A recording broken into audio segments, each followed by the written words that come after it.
도록 하겠습니다. 그때 스데반의 일로 일어난 환란으로 말미암아 흩어진 자들이 베니게와 구브로와 안디옥까지 이르러 유대인에게만 말씀을 전하는데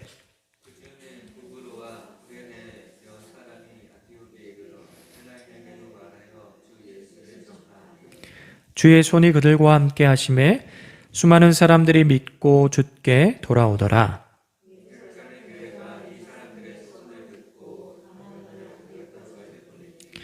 그가 이르러 하나님의 은혜를 보고 기뻐하여 모든 사람에게 굳건한 마음으로 주와 함께 머물러 있으라 권하니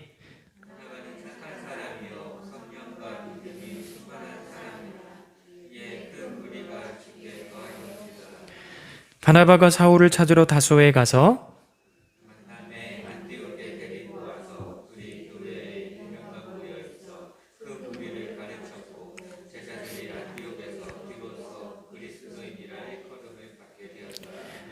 그때 선지자들이 예루살렘에서 안디옥에 이르니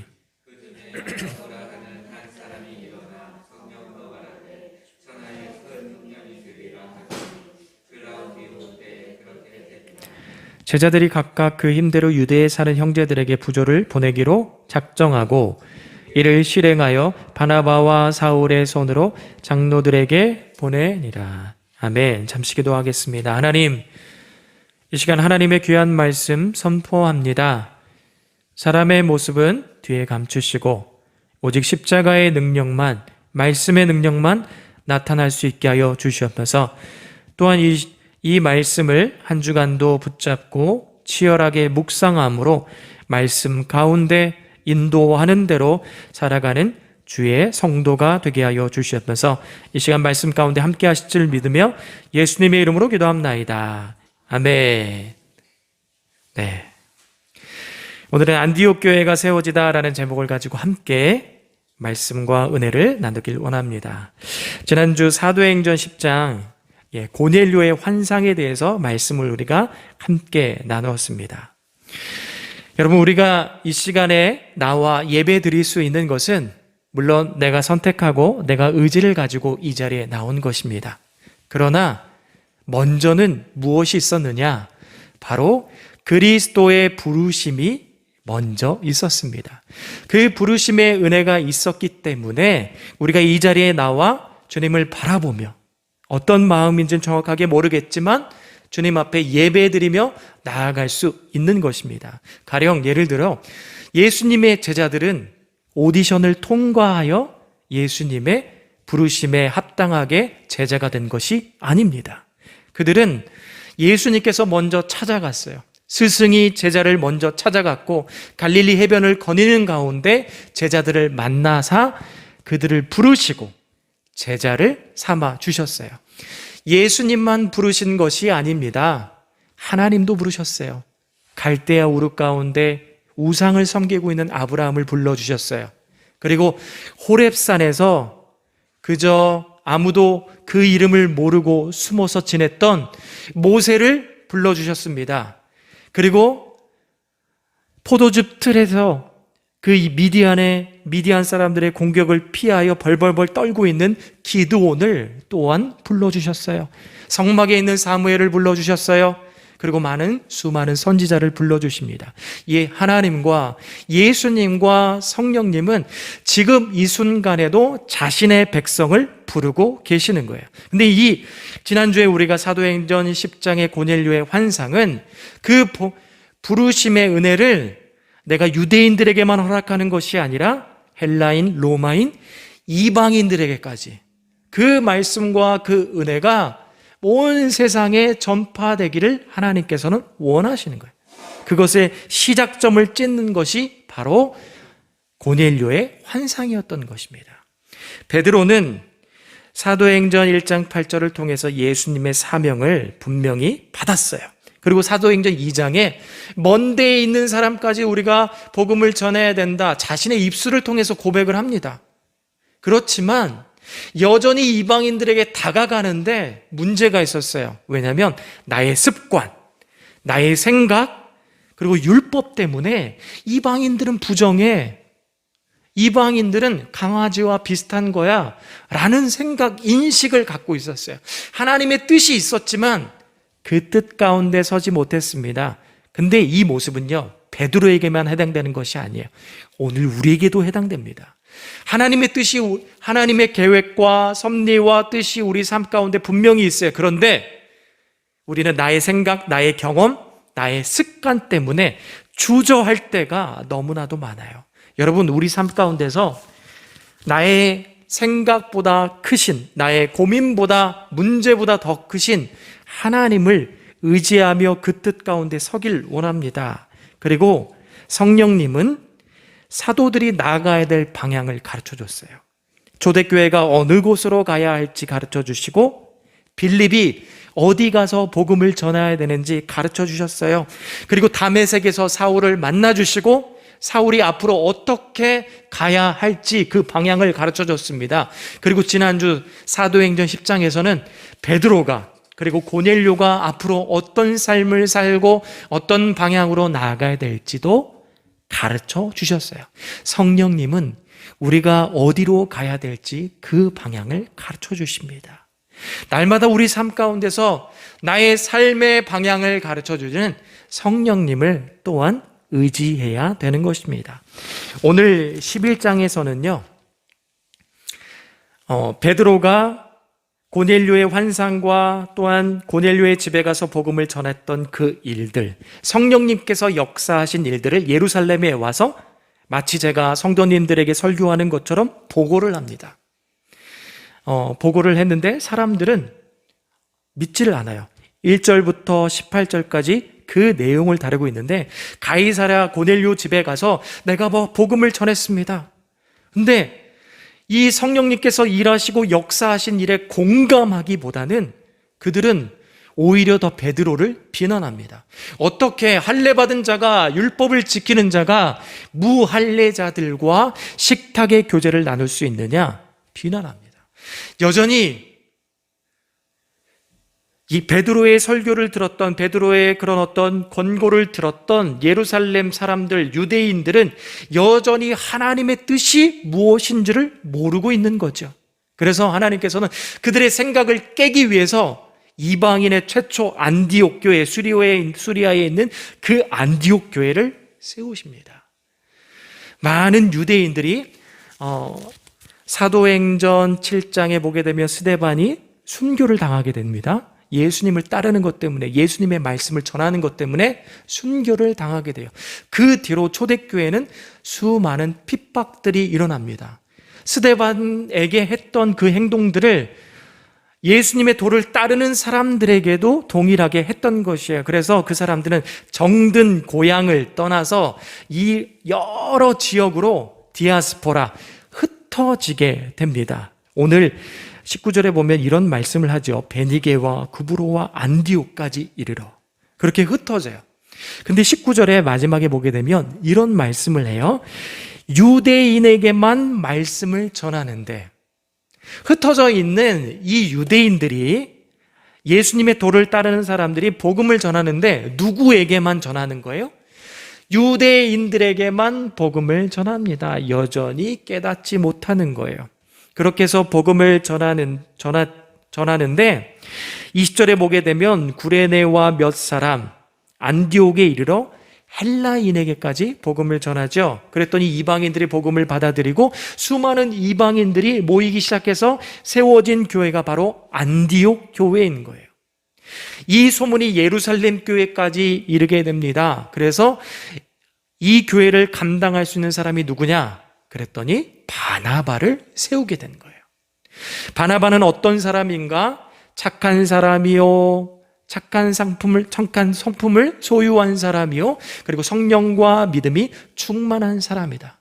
사람들이 너무나도 많아져야, 말씀을 가르치는데 너무나도 많은 사람들이 차고 넘치는 거죠. 혼자 감당하기가 어렵습니다. 그래서 누구를 데려오냐면 다소에 있는 사울을 데리고 와요. 함께 데리고 와서 1년 동안 말씀을 열심히 가르치는데, 그때에 안디옥과 예루살렘 지역에 흉년이 일어나게 돼요. 아가보라는 선지자가 미리 예언했어요. 그 예언대로 흉년이 터지게 됩니다. 안디옥도 어렵지요. 힘들지만 사람들이 조금씩 성금, 헌금을 모아서 그 전달하는 일을 누가 하느냐면 바나바와 바울이 하게 됩니다. 여러분, 사도행전 11장의 말씀을 통해서 우리가 함께 기억하길 원합니다. 그것은 첫 번째로 성도가 받는 환난과 고난에는 하나님의 뜻이 있습니다. 19절에 베니게와 구브로 안디옥까지 흩어진 자들이 등장을 해요. 여기서 흩어진 자들은요, 예수님의 도를 따르는 것 때문에 흩어진 거예요. 예수님의 도를 따르기 때문에 디아스포라가 된 유대인을 뜻하는 것입니다. 무엇 때문에 이들이 정든 고향을 떠나 베니게와 구브로 안디옥까지 오게 된 것이에요? 예수님의 도를 믿고 예수님의 말씀을 믿고 전하는 것 때문에 이 자리에 온 거예요. 정든 고향을 떠나니까 힘들겠지요? 하지만 슬픔과 힘듦 가운데 사로잡히는 것이 아니라 흩어져 있지만 그곳에서 여전히 복음을 전하고 교회를 세우는 일을 열심히 감당합니다. 구약에 보게 되면 이스라엘 백성들은요, 하나님의 말씀대로 순종하지 않고 그 말씀대로 하나님을 섬기지 않기 때문에 아수르라든지 바벨론에 의해서 멸망을 당하고 BC 722년경에 포로로 끌려가게 됩니다. 흩어짐을 당하게 돼요.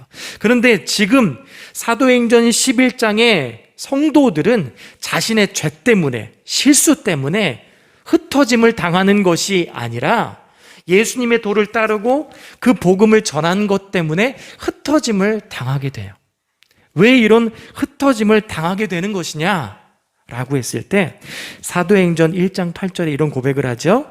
오직 성령이 너희에게 임하시면 너희가 권능을 받고 예루살렘과 온 유대와 사마리아 땅끝까지 이르러 내 증인이 되리라 하시니라. 이것은 예수 그리스도에 대한 그리스도가 가지고 있는 원대한 꿈이자 비전이었어요. 근데 이것을 사도들과 더불어서 초대교회에 모인 성도들이 함께 지켜나가기 원했지만 여전히 그들은 이방인들에게 복음을 전하는 일에 적극적으로 할 수가 없었어요. 그래서 하나님께서는, 예수님께서는 환난이랑 고난을 통해서 하나님의 뜻을 전달하는 거죠. 먼저는 베드로를 변화시킵니다. 베드로가 사도행전 10장에 보게 되면 환상, 기도하는 가운데 환상을 보게 되죠. 하늘로부터 보자기가 내려오는데 그 보자기 아래는 각종 짐승들이 있는 거예요. 그리고 나서 하나님의 음성이 들리는데 베드로야 이것을 잡아먹으라 하는 거예요. 근데 베드로는 하나님께 답변하기를 잡아먹을 수 없습니다 라고 그렇게 답변을 해요. 왜요? 율법을 통해 보면 그 안에는 부정한 것들이 있기 때문에 유대인으로서 율법을 지키는 자로서 먹을 수가 없는 거죠. 그래서 먹을 수 없습니다 라고 답변을 하는데 이 일이 2번이나 더 반복되어 총 3번 그런 일들이 환상 가운데 나타납니다. 베드로가 이 환상을 꾸고 나서 뭐지? 라고 했을 때 고넬료의 종을 만나서 가이사랴 집에, 고넬료 집에 도착하여 그곳 가운데 복음을 전하죠. 복음을 전했더니 이방인들에도 불구하고 그 위에 성령이 임하는 것을 베드로가 봤어요.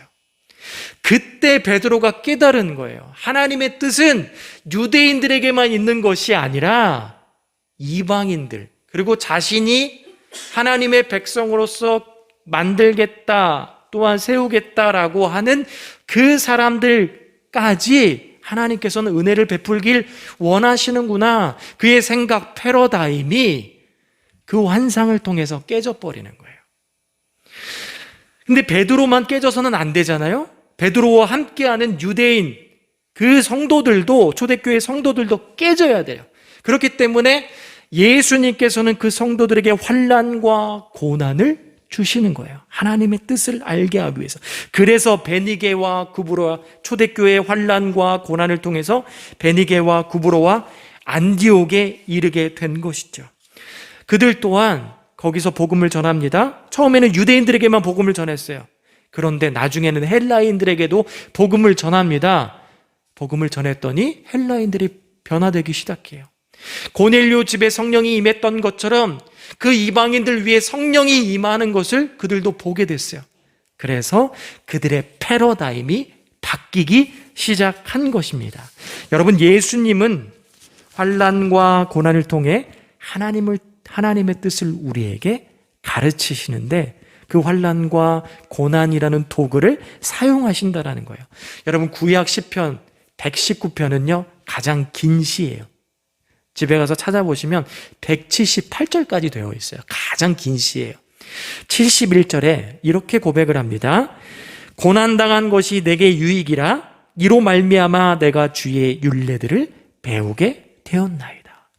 고난당한 것이 우리에게 유익이래요. 그 유익을 통해서 우리가 얻는 것이 뭐냐면 주의 율례, 말씀들에 대해서 배우게 된다는 것이에요. 하나님의 뜻에 대해서 우리가 배우기 시작한다는 거예요. 여러분, 시편의 말씀뿐만 아니라 요셉의 삶에서도 환난과 고난을 사용하시는 것을 우리가 보게 됩니다. 요셉은요, 꿈을 꾸죠.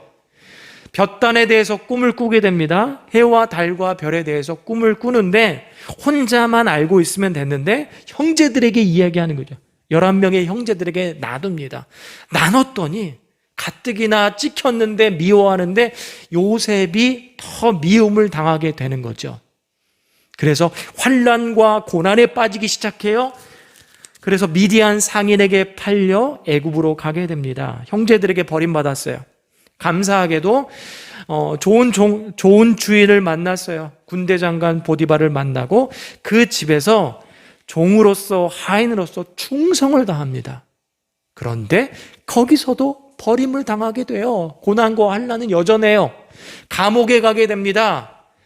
요셉은 모든 환난과 고난을 이겨내어 마침내 총리가 되죠. 애굽의 총리가 돼요. 애굽의 총리가 돼서 나라의 창고, 곡식을 관리하는 일을 그 애굽이 도맡게 맡게 됩니다.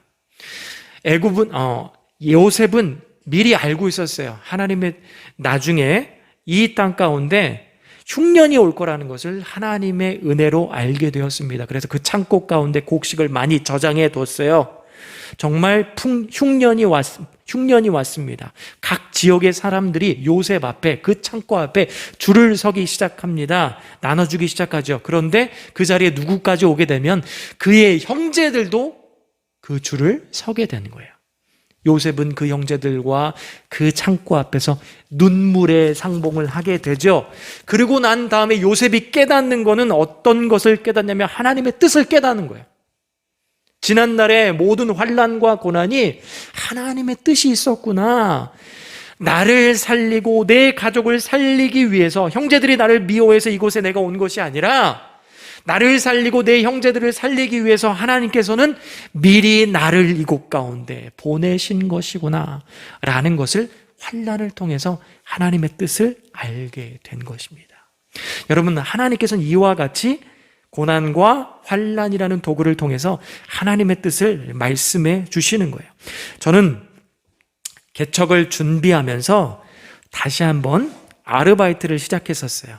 하루 종일 CU 물류센터에 가서 일을 했는데 정말 힘들었어요. 너무나도 힘들어가지고 제 왼손에는 훈장이 늘 따라다녔는데 어떤 훈장이 있냐면 굳은 살. 너무 이 왼손으로 잡아당기고 힘을 주니까 항상 굳은 살이 있어요. 근데 지금은 없어요. 희한하죠? 예. 그때만 해도 그런 굳은 살이 늘 있었어요. 그리고 얼마 전에 같이 함께 일했던 동생한테 전화가 왔어요. 병준이라는 동생한테 전화가 왔는데 잘 계시냐고. 그러면서 이런저런 안부에 대해서 묻다가 마지막에 어떤 얘기를 했냐면 우리 다시는 거기서 만나지 말자. 개인적으로 만날지라도 거기서 일하면서 만나지 말자. 너무나도 힘들었으니까. 지금 생각하면 어떻게 일했나 싶어요. 다시 또 가라고 하면 못 갈 것 같습니다. 근데 제가 거기서 힘들게 고난을 당하면서 일을 하면서 어떤 생각이 들었냐면 우리 성도님들이 정말 치열하게 일하는구나. 성도님들이 일하는 그 현장은 신앙을 지켜내기에 너무나도 힘든 곳이구나. 전쟁터와 같은 곳이구나 라는 것을 제가 느끼게 됐습니다. 그리고 두 번째로 느꼈던 것은 뭐냐면 주일날 예배 드리러 나오는 이 성도님들이 정말 대단한 하나님 앞에 결단을 한 것이구나 라는 생각이 들었어요. 전에는 어떻게 직분자가 공적 예배를 수요 예배라든지 금요 예배, 새벽 기도에 빠질 수 있는가 비판적인 사고로 바라봤다면 지금은 그럴 수 있어. 아니, 얼마나 힘들었으면 못 나오셨을까라는 생각으로 바뀌더라는 거예요. 그전에는 되게 비판적인 생각을 많이 했었는데 지금은 어떻게든 말씀 하나를 더 나누고 싶다. 그리고 개척교회지만 없지만 주는 교회가 됐으면 좋겠다. 뭐라도 하나 있으면 드리고 싶다라는 그런 어떤 마음의 변화가 고난을 통해서 있게 되더라는 거예요. 여러분, 이처럼 성도에게 환난과 고난은 하나님의 뜻이 있다는 것을 깨닫는 저와 여러분이 되길 소망합니다. 두 번째로, 여러분, 이 말씀을 통해서 기억해야 될 것은 사람을 세우는 사람이 되어야 합니다. 복음은 안디옥에 있는 유대인들 뿐만 아니라 헬라인, 이방인들에게까지 전해지기 시작해요. 수많은 사람, 이방인들이 마치 초대교회 안에 몰리는 것처럼 안디옥 교회에 들어오기 막 시작하는 거예요. 적임자가 누구인가? 예루살렘에서 파송을 보내는데 바로 바나바를 파송하게 되죠. 바나바는 어떤 사람이에요? 은혜를 기뻐했던 사람이에요. 굳건하게 주님 안에 머물러 있었던 사람입니다. 착한 품성을 소유했고 성령과 믿음이 충만했던 사람이다 라고 말씀이 고백해 주고 있어요. 모든 것을 다 갖춘 사람 같아요. 근데 말씀을 가르치는 사역을 하는데 너무나도 많은 거예요. 혼자 다 감당할 수가 없어요. 그래서 다소에 있는 사울을 찾아가요. 여러분, 사울이요, 다소에 몇 년 있었냐면 10년 넘게 있었어요. 그 전에 한 명도 그 누구도 어떤 제자도 다소에 있는 사울을 찾아가지 않았어요. 손 내밀지 않았어요. 함께 사역을 감당하기를 부탁하지 않았어요. 왜? 사울의 회심을 여전히 의심하고 있었기 때문에요. 정말 사울이 회심했을까? 왜냐하면 그만큼 사울이 예수님을 믿는 사람을 핍박했던 거예요. 그러니까 사울의 회심을 의심하는데 바나바는 본인이 직접 가르치면서 이방인들과 함께 접하면서 가르치면서 교제하면서 깨달은 거예요.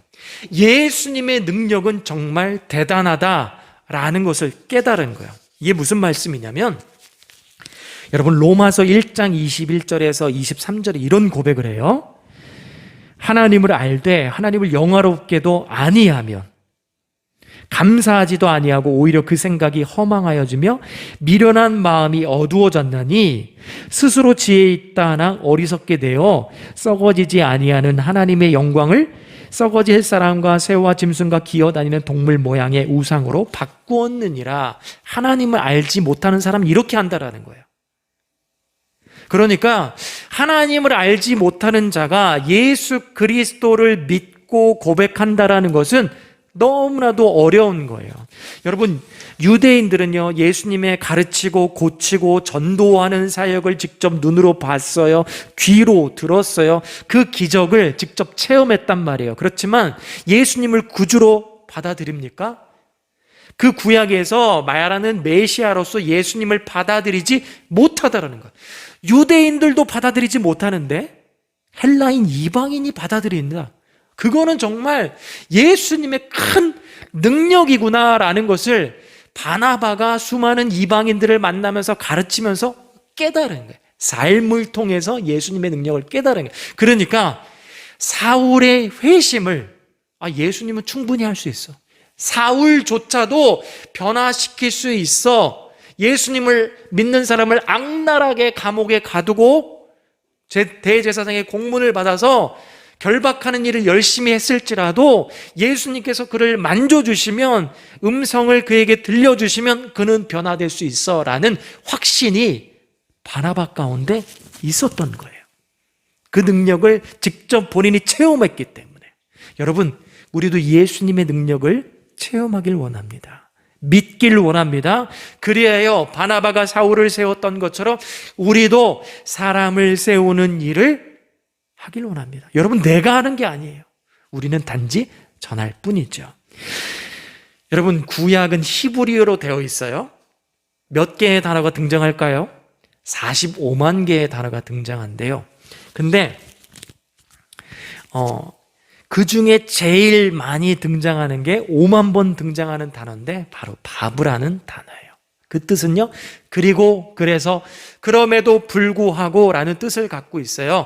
단어와 단어를 연결합니다. 그리고 문장과 문장을 연결하고 이야기와 이야기를 연결하는 그 역할을 하는 것이 바로 바브예요. 접속사 바브. 그리고 그래서 그럼에도 불구하고. 성경에 보게 되면 이스라엘 백성들이 하나님 앞에 범죄합니다. 우상을 섬겨요. 그래서 그 내용이 끝나버릴 것 같아요. 그런데 그때 그 내용이 끝나버리지 않고 계속해서 내용이 전해질 수 있도록 처음 등장하는 단어가 뭐냐면 바로 바브예요. 그러나 그렇게 딱 등장하죠. 이스라엘 백성들이 하나님 앞에 우상을 섬겼더라, 범죄였다. 그러나 하나님께서는 우상을 섬기지 않는 7,000명의 사람을 세워주셨더라. 그렇게 성경의 이야기가 이스라엘의 백성의 범죄로 끝나버릴 것 같은데 끝나지 않고 계속해서 이어지는데 처음 등장하는 단어가 접속사 바브라는 거예요. 그러나 또 다른 이야기, 반전의 이야기를 써내려가는 거죠.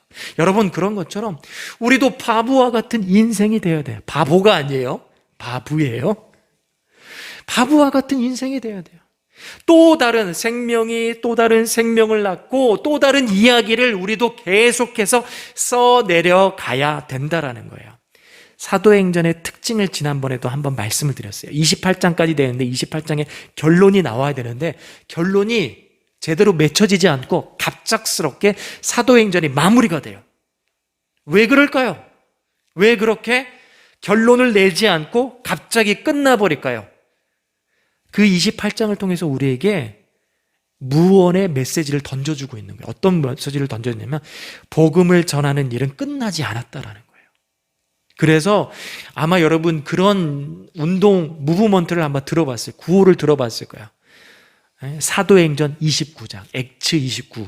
그러면서 그런 어떤 단어를 들어봤을 거예요. 우리의 삶을 통해서 사도행전 29장을 써내려가야 된다라는 거예요. 복음의 사역을 계속해서 전달해야 된다라는 거예요. 저와 여러분이 그리고 또 다른 누군가가 예수님의 이야기를 그의 삶을 통해서 써내려가야 한다. 그것이 28장이 우리들에게 전해주고 있다라는 거예요. 여러분, 이 바브가 또 다른 이야기를 낳는 것처럼 우리도 또 다른 생명을 낳아야 됩니다. 사람을 세워야 된다. 내 가족을 세워야 돼. 내 남편을 세워야 돼. 내 아내를 세워야 돼요. 내가 만나는 모든 사람들 가운데서 복음을 전해야 돼요. 그리고 심지어 원수라 할지라도 그들에게도 복음을 전할 수 있는 담대함과 용기가 있길 원합니다. 그리고 마지막으로 여러분, 안디옥 교회는요, 외부에서 처음으로 이런 말이 등장을 해요. 그리스도인이라는 말이 등장을 합니다. 26절 한번 읽어보도록 하겠습니다. 만남에 안디옥에 데리고 와서 둘이 교회에 1년간 모여 있어 큰 무리를 가르쳤고 제자들이 안디옥에서 비로소 그리스도인이라 일컬음을 받게 되었더라. 11장, 사도행전 11장 26절에 처음 등장하는 단어인데 바로 그리스도인이라는, 헬라어로 보게 되면 크리스티아노스라고 하는데 그 뜻은 그리스도의 것이라는 뜻을 가지고 있는 거예요. 안디옥 교회를 바라보는데 외부에서 사람들이 그 안디옥 교회에 모이는 성도들을 향하여 뭐라고 이야기하냐면 저들은 그리스도인이다. 물론 좋은 막 이렇게 막 칭찬받거나 그런 의미라기보다는 좀 약간 비아냥대면서 이야기를 하는 거예요. 하지만 그 의미의 뜻은 좋아요. 그리스도의 것. 아무튼 외부에서 저렇게 안디옥 교회에 모이는 성도들을 향하여 뭐라고 이야기하면 그리스토퍼라고, 그리스도의 것, 그리스도인이라고 이야기를 하는 거예요. 여러분, 우리가 이런 성도가 되었으면 좋겠습니다. 간혹가다 우리가 그렇죠. 사람들에게 나는 교회를 다녀, 나는 목사야, 나는 집사야, 나는 권사야, 나는 장로야, 나는 안수 집사야. 그러면서 사람들에게 나는 당당한 크리스찬이야. 내가 사람들에게 그렇게 이야기할 때가 많아요. 그렇죠? 그런데 그것도 좋지만 더 좋은 것은 그 사람들이 나를 봤을 때 저 사람은 진짜 목사님 같아, 저 사람은 정말 집사님 같아, 저 사람은 정말 교회 다니는 그리스도인 같아 라는 그런 이야기가 들리길 원합니다. 그리고 또 더 한 발자국 나가서 정말 내 가족이 나를 신앙인으로서, 성도로서, 그리스도인으로서 인정받기를 원합니다. 여러분, 가족에게 인정받는 것이 가장 좋은 거잖아요. 그렇죠? 여호수아 6장에 여리고 성이 무너집니다. 여리고 성은요, 외벽과 내벽이 있고 언덕 위에 있어서 누가 쉽게 침략할 수 없는 그런 성이에요. 그런 위치에 있는 난공불락의 성입니다. 근데 이 성이 이스라엘 백성을 통해서 무너지게 되는데 여호수아의 지략을 통해서 무너진 것이 아니에요. 이스라엘 백성들이 가지고 있는 무기를 통해서 무너진 것이 아니라 무엇 때문에 무너졌냐면 이스라엘 백성들이 하나님의 말씀에 순종했고 그 순종함으로 성이 무너진 거예요. 그리고 그 성이 무너졌을 때 여호수아 6장 27절에 이렇게 고백합니다. 여호수아의 명성이 온 땅에 퍼지니라.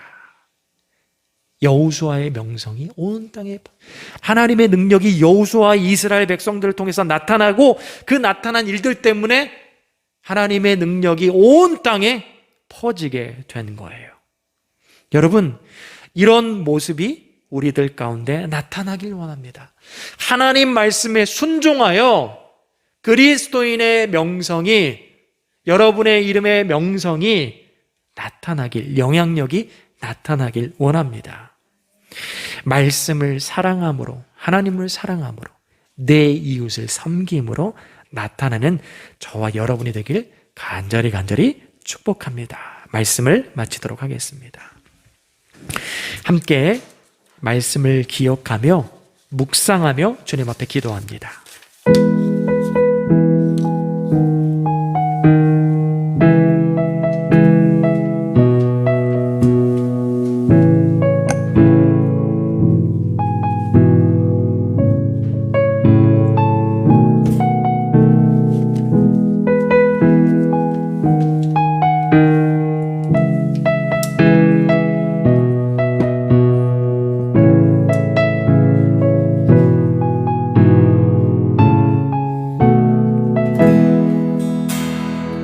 화려하지 않아도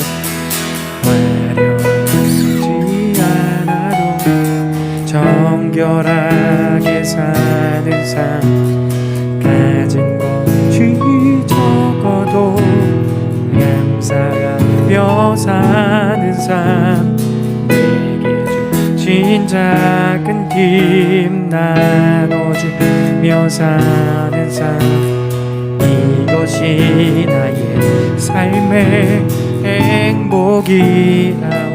눈물 날 일 많지만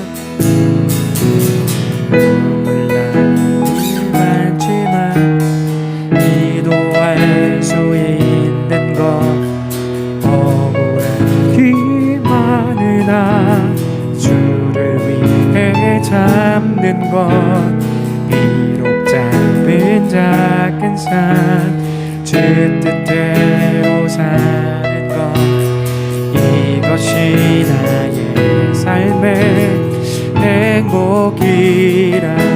이것이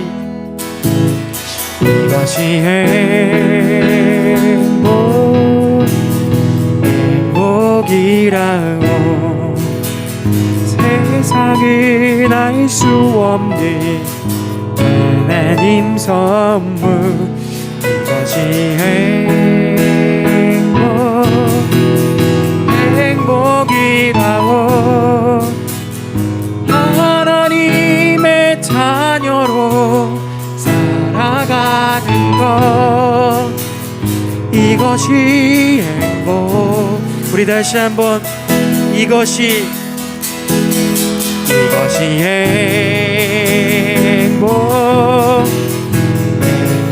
행복이라고.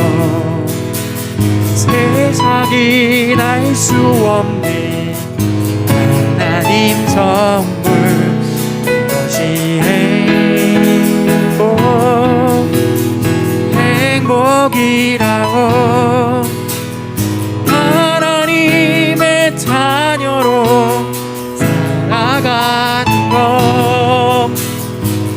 그것이 행복이라오.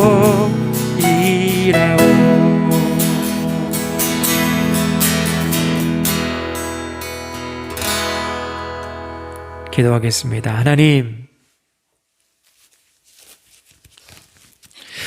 하나님께서는 때로는 환난과 고난이라는 것을 통하여, 도구를 통하여 우리에게 하나님의 뜻을 가르쳐준다 말씀하였습니다.